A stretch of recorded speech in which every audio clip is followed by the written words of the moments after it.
So I want to peel back all these layers. Are you ready to hop in? Are you good to Hey, go? you go for it. I'll answer whatever you ask me. I love it. Jay, great to meet you, sir. Thank you so much for taking a minute out today. I appreciate it. Hey, Joe, good to meet you too. Thank you, sir. Yes, sir. So let's begin our journey with this. 5 years ago, this pandemic changed so much about our lives. How did you get through that era and how has it influenced the way you do things today? Um, Actually, our the twins that we adopted brought home COVID from preschool, Yeah. and we didn't know it. I mean, well, we knew it because they called us and told us, but the my wife about a week and a half later came on the back porch, and it was about 75, 80 degrees on the back porch, and in beginning of, let's see, September of 21, and she was sweaty and looked uncomfortable, and she had a hood jacket on, and a sweatshirt, and she never liked that. And so she went to the doctor, and she tested positive for COVID, and they gave her ivermectin, which ivermectin by she started taking on a Monday, and by Friday she was over it. And she has a little scarring on her lungs, but we think it's from the pneumonia afterwards and stuff. But um, I she took me a week later, and they said you got to go directly to uh, the emergency room. Yeah. You may not make it. Wow. You're that bad.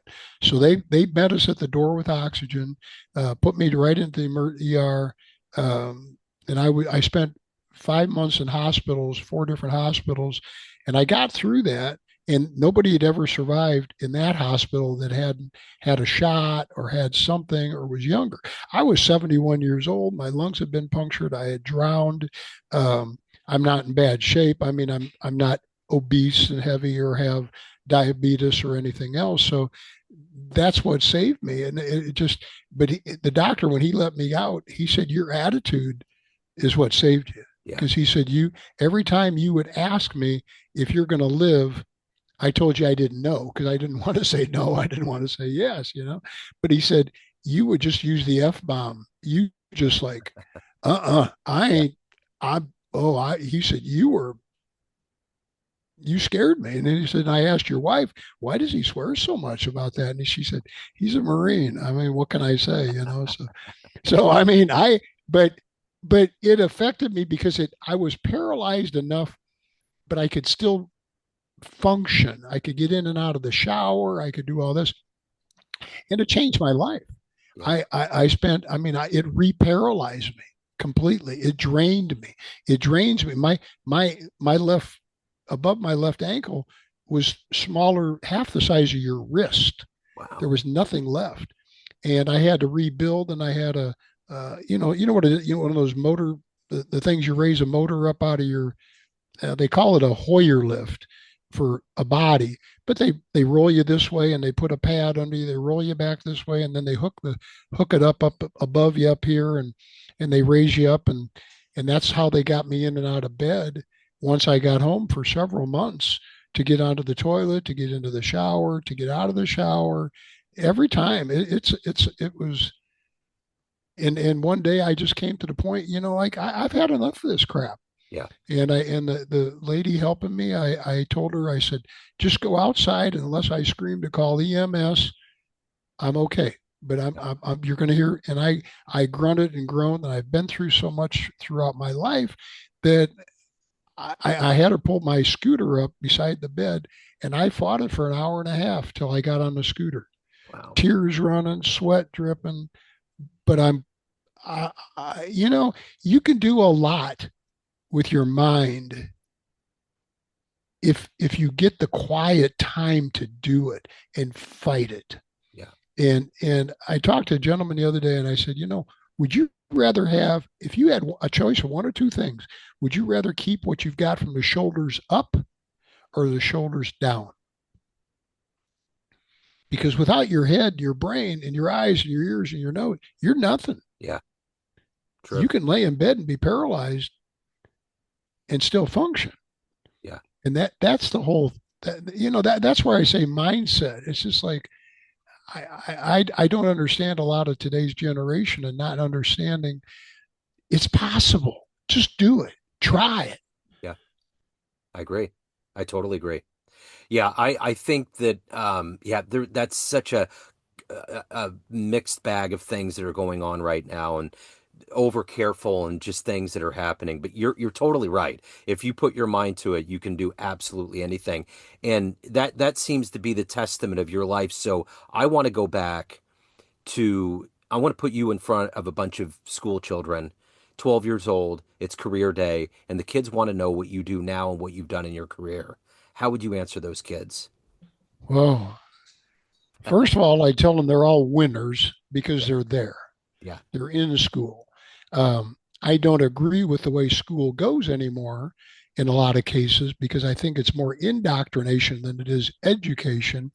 And but 12 years old, that would put them as eighth graders. In my mind, at least I was eighth grade when I was 12 years old. So um, get ready for a hell of a ride because it's going to be a tough ride. Yeah. And if it's not tough, you're probably not doing it right.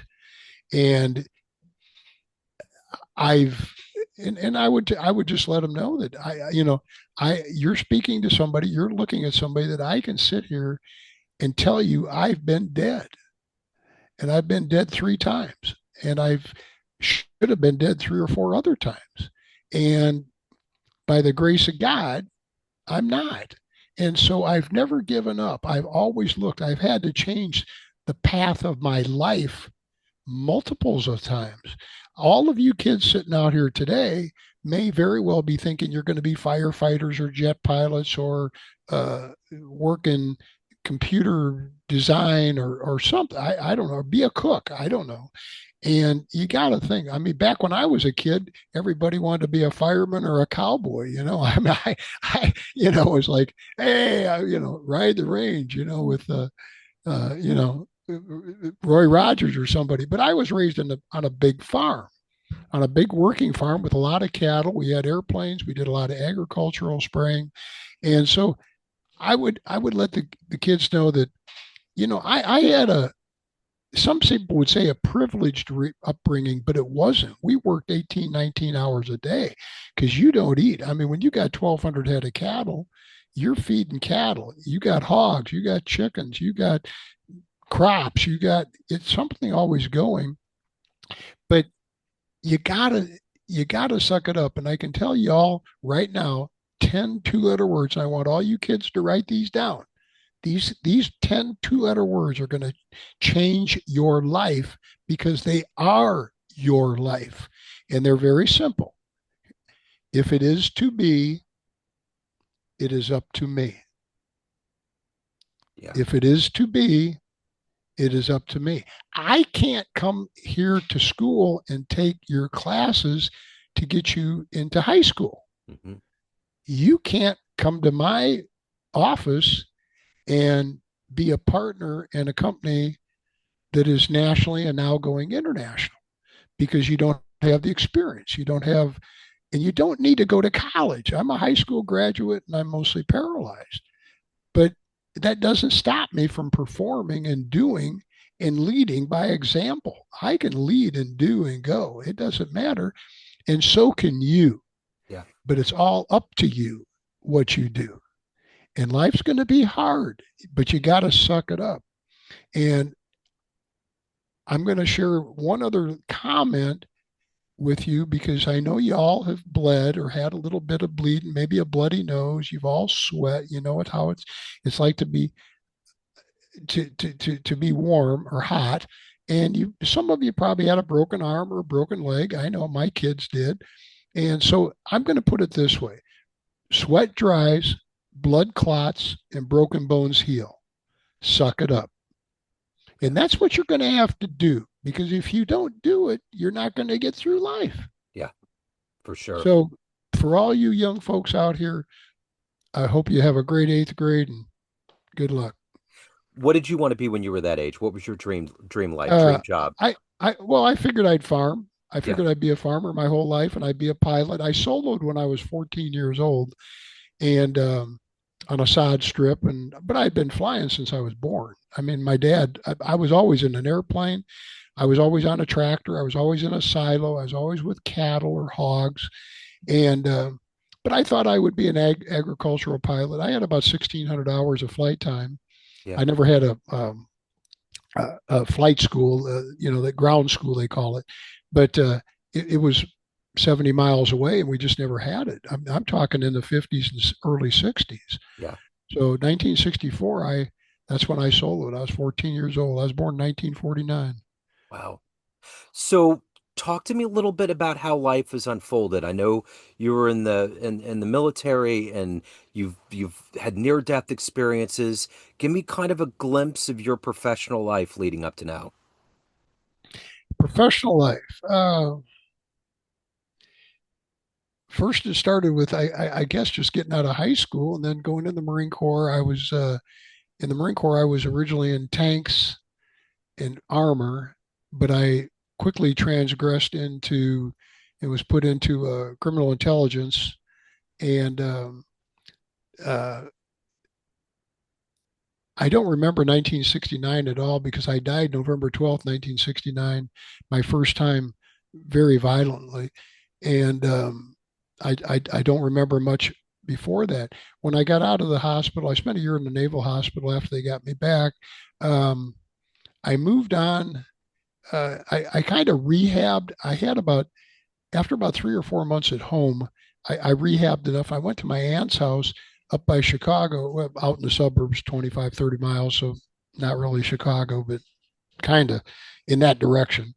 And uh, I had, I think, 12 jobs in like 3 months because I couldn't stand because my legs had leg braces and they hurt real bad. And I couldn't sit because my back was so bad.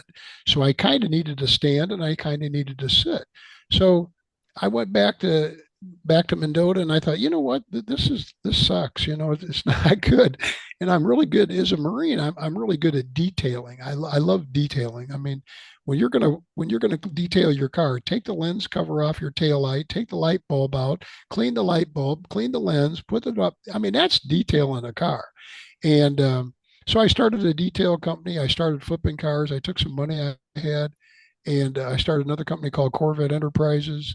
And I flipped and sold Corvettes and Corvettes that get flipped for Mustangs and GTOs and Chevelles to Monte Carlos to Grand Prix. So I did that. I started a trucking company and ran all over the U.S. and up into Canada, ran to Alaska and stuff. So I had that going, and I got married my first time when I was 24. I should have waited another 8 years, but you know how it goes. I married an older woman, 3 years older. She had a son, and I adopted him. So my oldest son is 56 years old, and I'm going to be 76. But he was born when I was in the Marine Corps, and he was born to a lady whose husband got divorced because he got his draft notice and he went to Canada. So not good. But professional life, I did that. I had an opportunity to sell cars at a Cadillac Olds Honda Jeep dealership in Springfield, Illinois, and and the other companies were working themselves. So I thought, I'll handle those separately, and I'll do this. And I did very very well at it. I loved it. I was told I sold more cars in the first 5 months than anybody ever had in a year, but I loved it. It was easy. It's if you sell to help the person and not worry about your pocketbook, Yeah. it really works great. Yeah. Do the best you can for them, and that's been a story of my life. But I went through that. I did. She and I, the company got sold, and the guy that bought the company, I knew the guy. His name was Charlie Sattler, and Charlie didn't want to keep any of the upper management. I was a new car sales manager in a year, and which was a hell of a feat. I was 26 years old and going on 27. But we moved back to my hometown. I leased a gas station, um, went back into, kept the detailing going. I kept flipping cars. I had some other semis yet. I still kept that going. My wife and I got divorced. I went ahead, had to change career paths because of some other things, and I got a job with a company out of Charlotte, North Carolina, and it was in charge of about 6 or 7 states up northern central United States selling stoves that could burn wood or coal. And they were inserts or they stood free and they would heat up to 1,700 square feet. The problem was they never paid me. And after 6 months, I parked the van that I had that they had. It looked like a living room inside. It was a beautiful little thing. I parked at an undisclosed regional airport and dropped the keys inside the vehicle and walked away. That was it. And from there, I got a job with GTE. Back in the old days, they had a thing called Yellow Pages. I'm sure you remember those. Well, maybe you don't, but I think you're old enough to remember Yellow Pages. And GTE was the largest publisher of Yellow Pages in the world, and we were the largest independent phone company in the United States. But I started February 1st, 1981, and I hit it. I hit a home run. I mean, it was the easiest job. It wasn't a job. I've never had a job. If somebody, in my opinion, if somebody has a job that they don't like going to, they dread getting up and going to, or anything like that, walk away from it. Yeah. Go get some. Don't kill yourself. There's life after GTE. There's life after the Marine Corps. There's life after Ford Motor Company. I don't care whatever it is. You have to be happy with what you're doing. And if you love what you're doing, it's not a job. It's an experience. And but GTE with the Yellow Pages, I nailed it. I hit it. I hit it hard. They had a thing called the cover of the national sales report. Came out every 2 weeks, and the top salesperson in premise or on telephone T sales or district manager would make the cover of the national. And the first 2 weeks I was out, I made the cover of the national, and I was on all the time.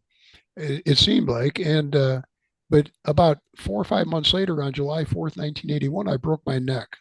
I jumped in a swimming pool. I was married on my second marriage. I'd been divorced about 4 or 5 years. Second marriage, 3 weeks the day that I broke my neck, jumped in a swimming pool, was told I'd never move again. I don't remember. I, I barely remember jumping in. I don't remember anything for several days, but I was told I'd never, more than likely, never move again, anything from my shoulders down. And well, in between that, before I married my first wife, I had a drunk hit me almost head on, and he got killed. He got run over by his own pickup truck, and I rolled 6 times and went down in the ditch, and I bled out and was going up to heaven, and angels were talking to me, and I was gone. I was. It wasn't going to happen, and they started. What do they call it?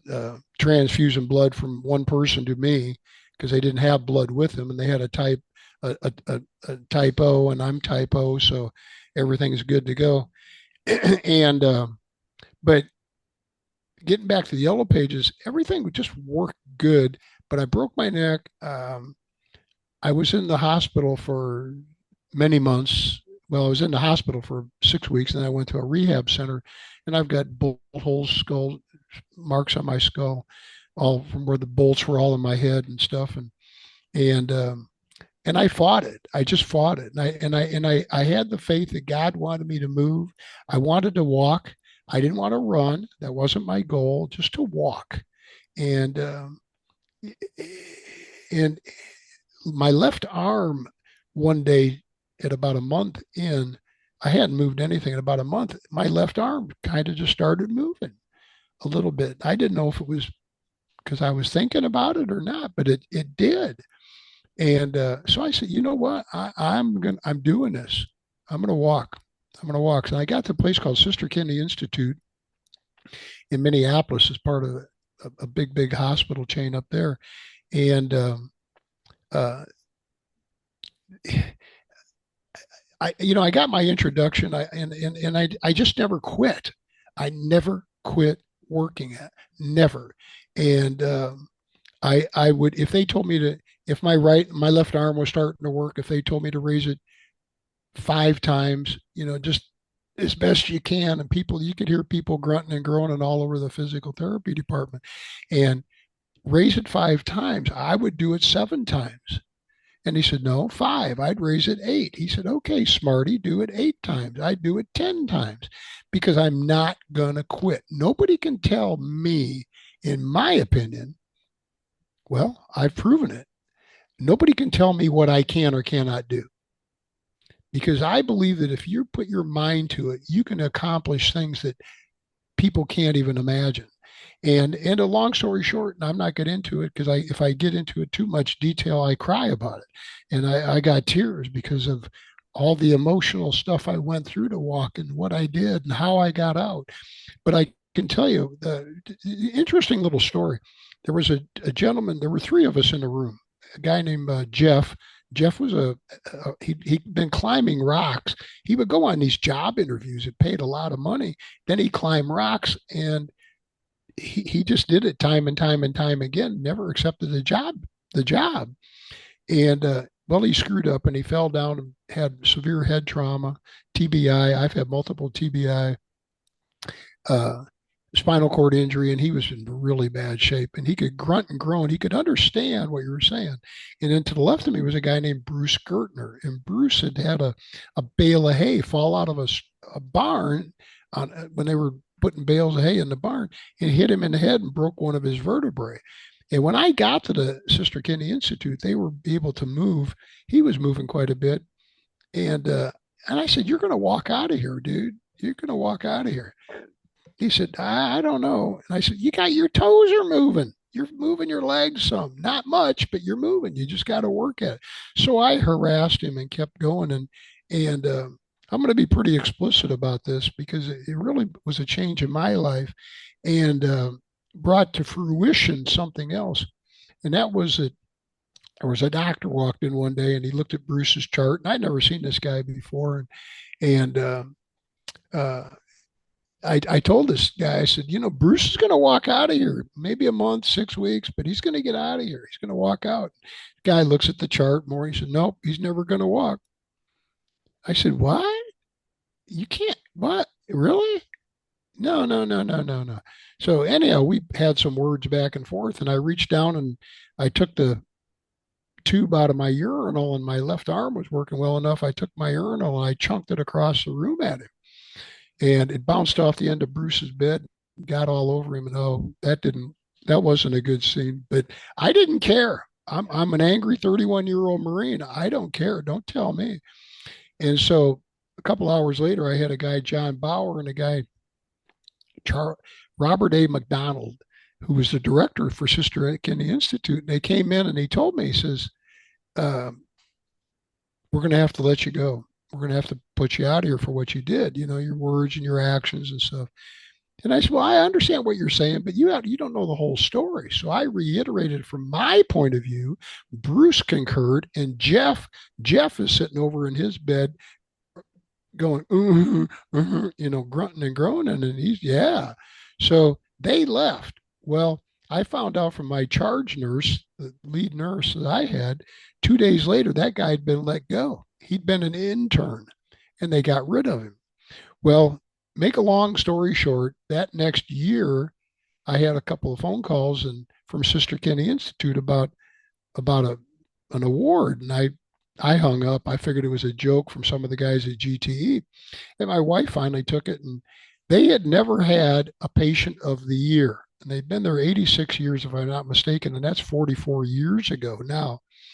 And they had a patient that would exemplify hand movement, leg movement, cognitive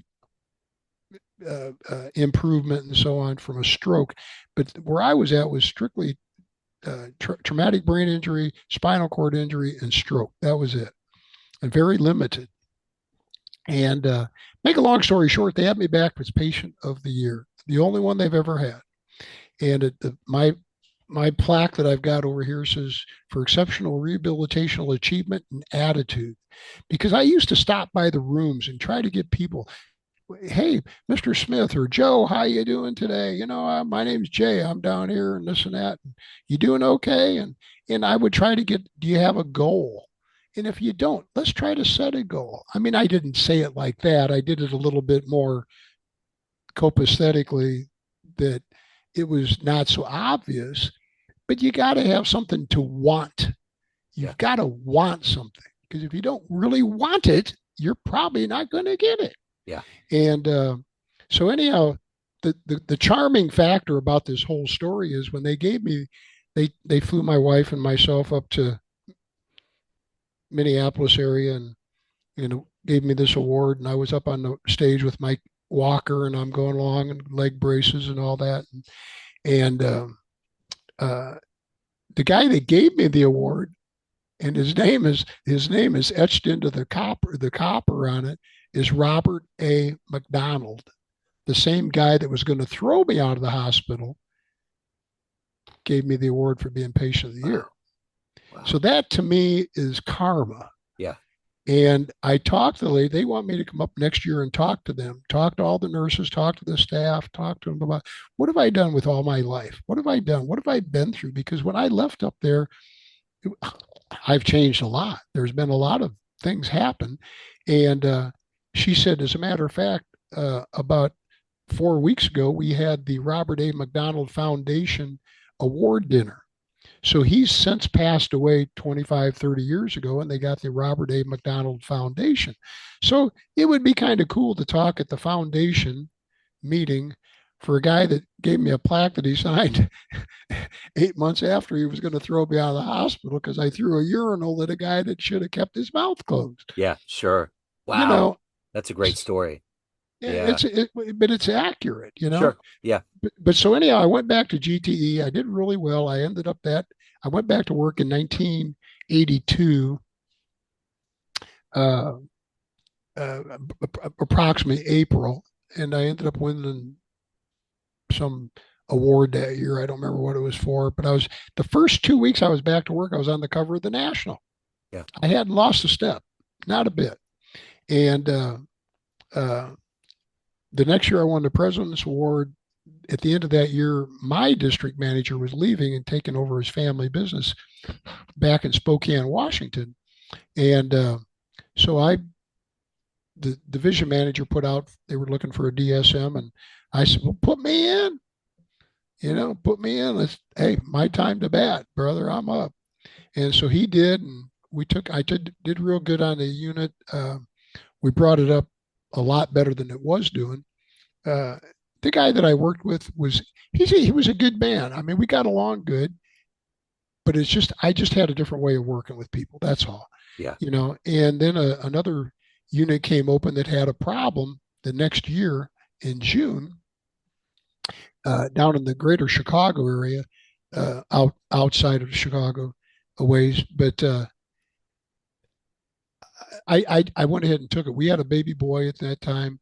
And our baby girl had a girl and it just had it. No, we had a girl and we had a no.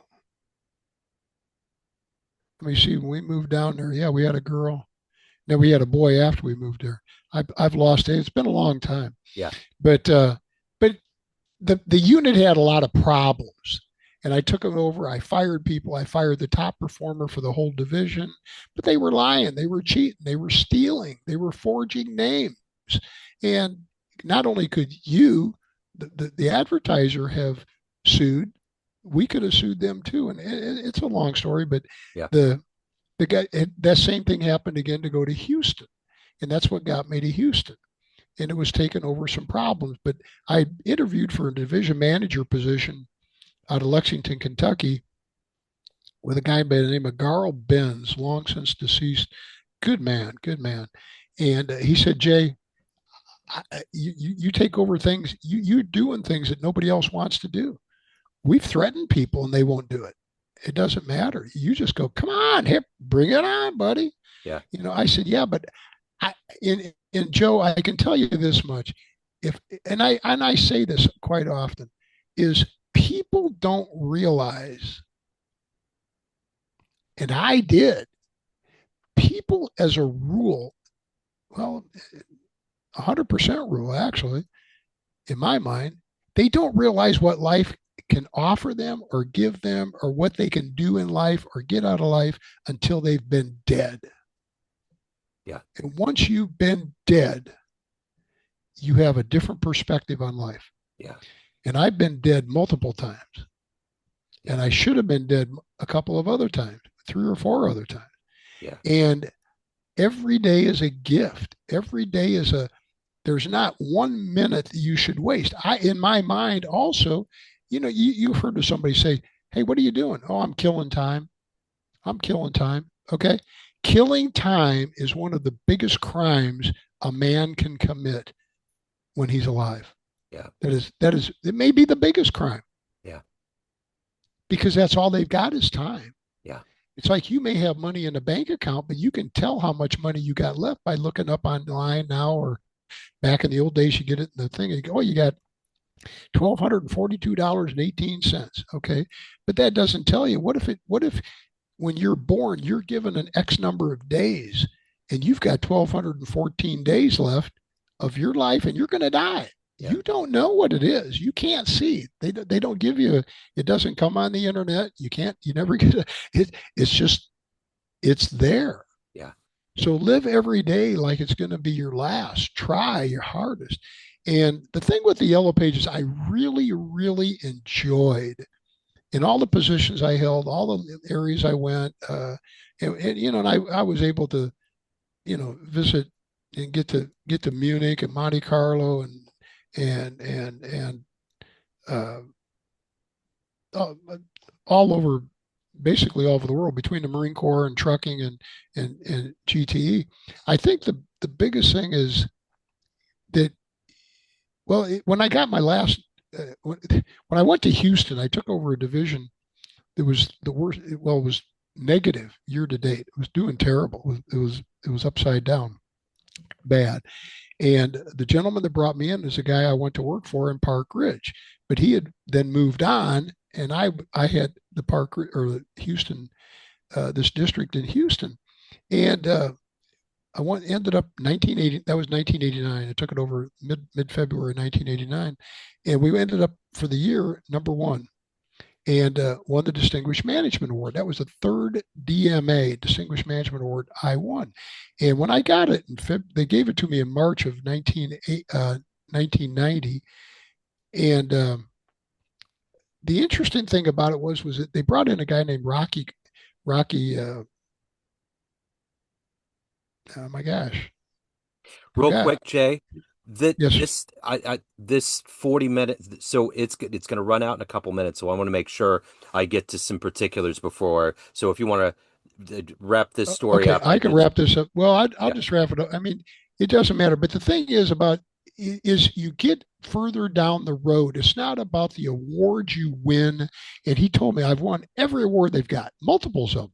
yeah, But it's not about that. It's about taking care of your client, working with your customer, doing the best you can do for them. And if you do the best, there again, if you do the best for them, all the other stuff just comes along. yeah, If you have a vision on the other stuff, you don't see it. yeah, But from there, I mean, they put me out to pasture when I was 41 years old because I'd had so many surgeries. I started another company. We ran it. I started at my home. I ran it up into the millions. We had a really good company. We did trade shows and graphics, went worldwide. And then I decided the time for that was about over, and I moved again. And then we started. I moved.